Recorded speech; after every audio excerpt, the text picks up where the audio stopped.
Dear friends and congregants, this past Shabbat in the afternoon, I was reading a beautiful article about religious music slash Muzak, thoughts of Parashat Vayakhel by Rabbi Mark Angel. He says the following: when we visit malls, take elevators, or get put on hold on telephone, we frequently find ourselves hearing some sort of music.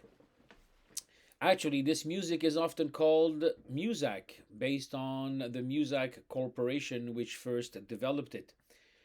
It's a strange kind of music. It's played in order to create certain psychological moods. It can subconsciously induce shoppers to spend more time and money on at malls.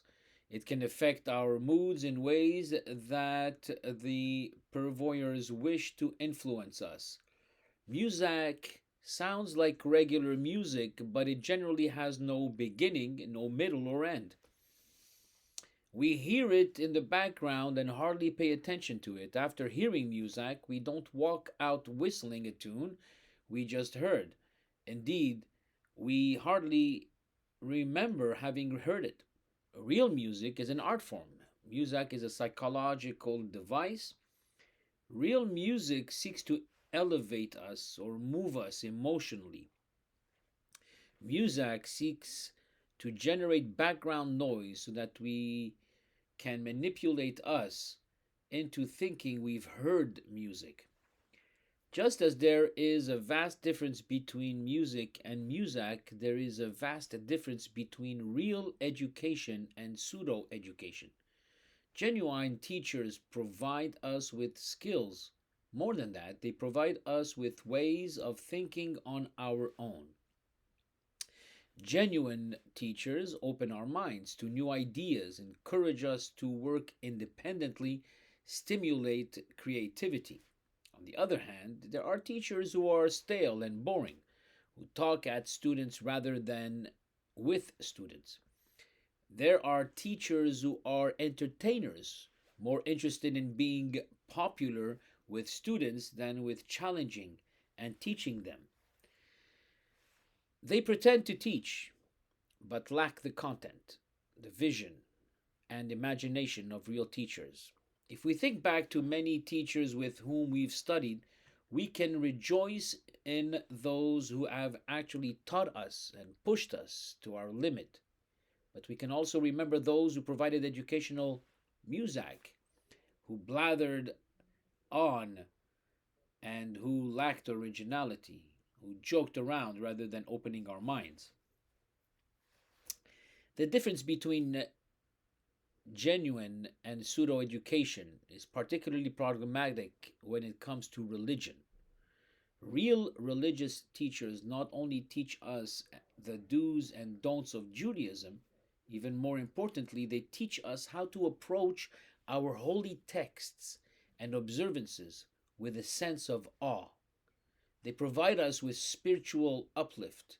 They expand us and our range of ideas and experiences.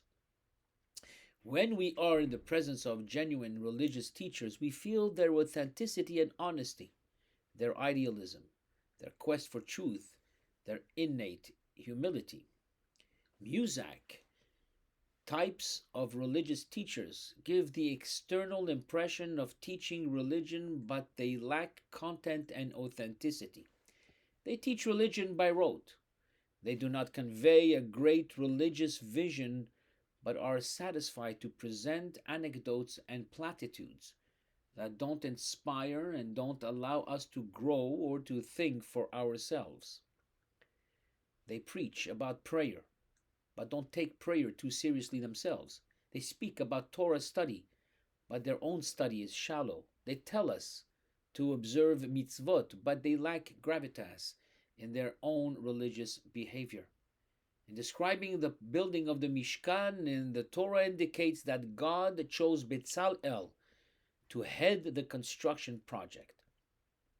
Bezalel is described as a person endowed with the Spirit of God, with wisdom and understanding. He not only was gifted as an inspired artist, he had the ability to teach others. In his commentary of the Torah, the 19th century Italian Rabbi Yitzchak Shmuel Reggio notes, added to the amazing qualities with which God endowed Betzalel and Aholiav, he added also the power to teach building skills to the wise of heart. For there are many sages who have deep ideas in their hearts, but they are unable to explain them to others. The Torah testifies that Betzalel also had the power to teach the aspects of construction of the Mishkan to other wise people. And these wise people were then able to perform according to the instructions they received. Bezalel was a genuine artist who had the genuine talent to communicate his skills and visions to others. This is the mark of a special kind of genius, the ability to instruct, inspire, and empower. All parents and grandparents, indeed all of us, are either conveyors of real Jewish education or pseudo Jewish education. Through our own knowledge, commitment, and example, we teach, for better or for worse, how Judaism is to be lived. Authentic, honest, and humble religionists are also to communicate the beauty, the music of Jewish living. Careless, sincere, and egotistical people preach the Muzak of Jewish living.